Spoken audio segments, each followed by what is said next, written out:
But first, I'd like to address everyone in regard to the current tariff situation. My fellow Albertans, sadly, the United States President Donald Trump has decided to place a 25% tariff on all Canadian goods sold to the United States, with the exception of energy products, which will be tariffed at 10%. These tariffs are unjustified and a clear breach of the North American Free Trade Agreement, or CUSMA, that was signed by President Trump during his first term. This economic attack on our country, combined with Mr. Trump's continued talk of using economic force to facilitate the annexation of our country, has broken trust between our two nations in a profound way. It is a betrayal of a deep and abiding friendship. Albertans have bonds of family and friendship and business with Americans that span well over 100 years of shared history. We have always appreciated and shared the American ideals of entrepreneurship and free markets and civil liberties. Albertans, like so many Americans, also feel a strong sense of identity and are fiercely independent, as our fellow Canadians are well aware. But let there be no mistake, as independent as we are, Albertans are strong and loyal Canadians.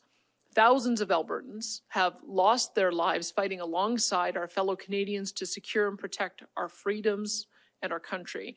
And we will not cast those freedoms and loyalties aside in response to the threat of economic pressure from a foreign government, even an historically friendly one. Albertans will decide our own destiny, free of coercion from any government.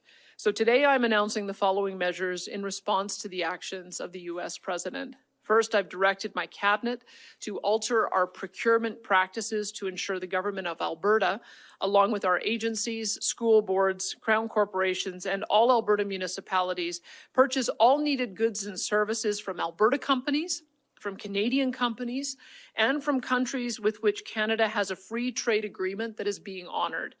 Second, no further purchases of U.S. alcohol or new VLTs will be permitted through the AGLC until further notice. We'll just have to drink a bit more BC wine and Alberta craft beer and spirits, and that's just fine with us. Third, I'm directing my government to assist our grocers and other retailers with labeling all Canadian products in our stores and ask them to voluntarily purchase their stock from vendors in Alberta, Canada, or countries that we share free trade agreements with that are being honored. Our government will also augment these efforts with a substantial advertising campaign to assist Albertans to more easily access information about where various products on store shelves are from. I understand as well that there's at least 4 apps that have been created in recent weeks and months that can assist Albertans in doing this. And fourth, my government will enter into free trade and labor mobility agreements with every province that is willing to do so. The goal is to have no exceptions, just free trade and free movement of Canadian workers right across our province.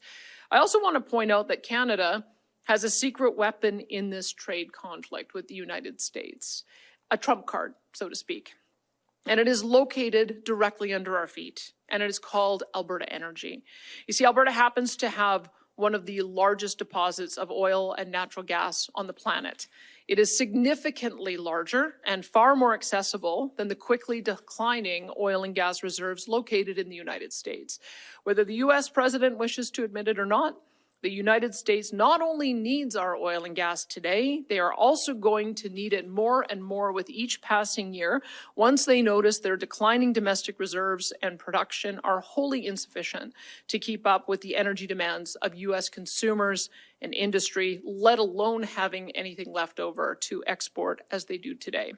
We in Alberta would love to increase the amount of oil and gas we send to our southern neighbors to help solve that problem for them. Currently, they buy about $100 billion a year of highly discounted oil from Alberta, which tens of thousands of U.S. workers and refineries then upgrade into $300 billion worth of value to sell around the world. We have made a lot of Americans very wealthy. It's in both of our countries' best interests to double the amount of Canadian crude moving south.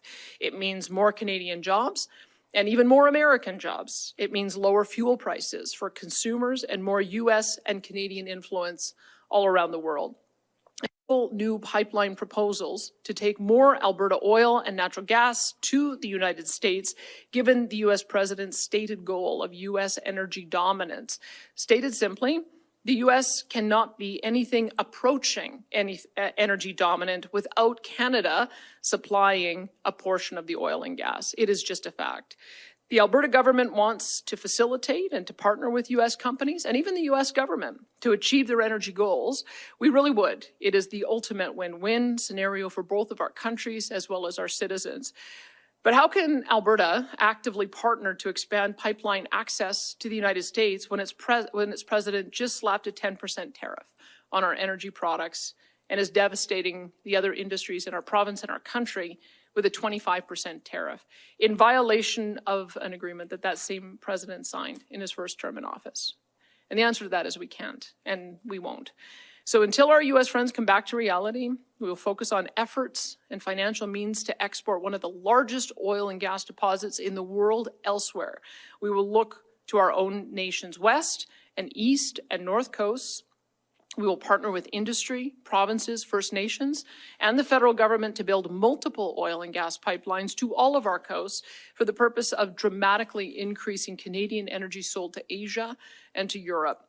And as soon as the U.S. government is prepared to respect our country and to treat us as allies and partners again, we will welcome the opportunity to partner with them to achieve North American energy dominance. Of course, for this strategy to work in Alberta, we will need to see a significant attitude adjustment from many of our fellow Canadian political leaders with respect to the importance of unlocking and exporting Canadian energy around the world. But I'm confident that Canadians want exactly that right now, and that they will elect politicians who share that view, regardless of who they may have supported previously. Alberta is counting on it. No nation on earth has more resource wealth per person than Canada. We have the potential to be an energy and economic juggernaut, able to punch well above our weight class in virtually anything, from energy to manufacturing to technology to military defense.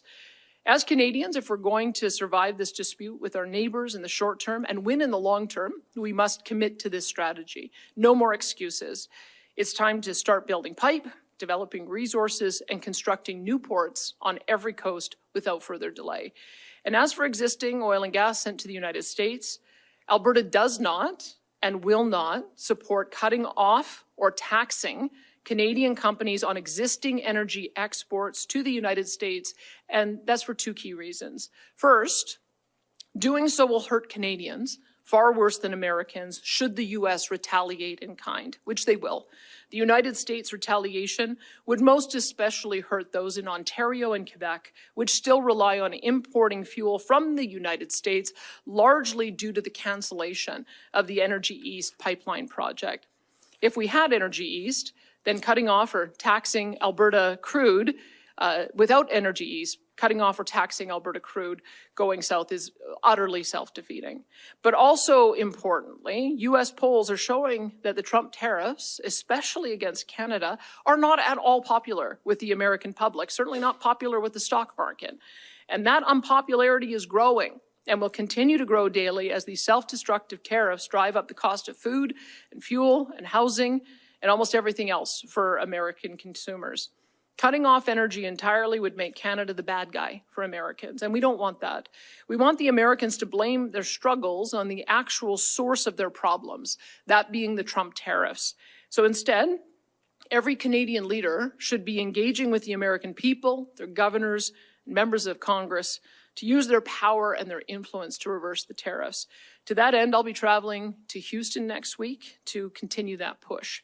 After all, the friendship and bonds between the United States and Canada are far deeper and more lasting than any one person or government. And as upset as we are, our quarrel should never be with the American people. They are our friends and family. Now, finally, my fellow Albertans, I'm not going to sugarcoat things. The road ahead is very bumpy. If these tariffs continue for months or longer, there will be significant job losses. There will be higher inflation and lost opportunity. And there will be large budget deficits as our government seeks to cushion the blow for Albertans while ensuring that we continue to provide the public services and infrastructure that you and your families rely on. But let me also say that there is not a shred of doubt in my mind that we will prevail. We are a strong and free people. We stick together and we help one another when the going gets tough.